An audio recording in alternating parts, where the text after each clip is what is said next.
दीपावली की संध्या थी। अमावस्या की रात, पर चारों ओर मानो छोटे छोटे सूरज चमक रहे हो। हर घर में दीपों की पंक्तियां दमक उठी थी।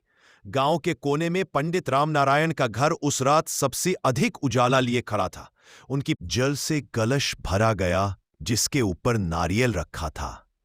दाएं हाथ में अक्षत और फूल लेकर उन्होंने संकल्प किया, इस दीपावली हम अपने कर्म और विचारों में लक्ष्मी जी की कृपा सदैव बनाए रखेंगे। जैसे ही संध्या हुई, पंडित जी ने मंत्रोच्चारण शुरू किया। घंटियों की मधुर ध्वनि और शंखनाद से वातावरण पवित्र हो उठा। हर व्यक्ति ने अपनी आरती थामी और अपने मन की इच्छा देवी के चरणों में रखी। बच्चे भी बारी बारी से दीप जलाते हुए कहने लगे, मां, हमारे घर सदा खुशियां बनी रहें। पूजन के बाद पूरे परिवार ने घर के हर कोने में दीप रखे।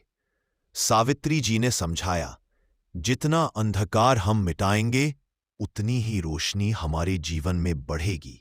दीप केवल बाहर नहीं, हमारे मन में भी जलना चाहिए, जिससे ईर्ष्या, दुख और लोभ दूर हो। फिर उन्होंने बताया कि लक्ष्मी पूजन के 5 प्रमुख चरण होते हैं। स्नान और घर की शुद्धि। लक्ष्मी जी स्वच्छता की प्रतीक है, इसलिए घर का हर कोना साफ और सुगंधित होना चाहिए। पूजन स्थान की सजावट, चौकी पर देवी देवताओं की मूर्ति या चित्र, कलश, फूल माला और दीप रखें।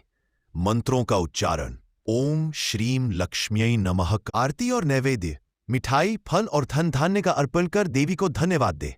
दान और सेवा, सच्ची लक्ष्मी वही टिकती है जहां करुणा और दया हो, इसीलिए जरूरतमंदों की सहायता अवश्य करें। पूजन के बाद प्रेम और उल्लास से पूरा परिवार छत पर गया और वहां से आकाश में आतिशबाजी देखने लगा। आसमान रंग बिरंगे प्रकाश से भर गया। पंडित जी मुस्कुराए और बोले, देखो, ये प्रकाश केवल बारूद का नहीं है, ये हमारी आस्था का है। जब मनुष्य के भीतर करुणा का दीप जलता है, तभी दुनिया सच्चे अर्थों में जगमगाती है। उस रात सावित्री जी द्वार पर खड़ी थी। दरवाजे पर जलता छोटा सा दीप साक्षी था कि इस घर में न केवल मां लक्ष्मी का, बल्कि उज्जवल विचारों का भी आगमन हुआ है।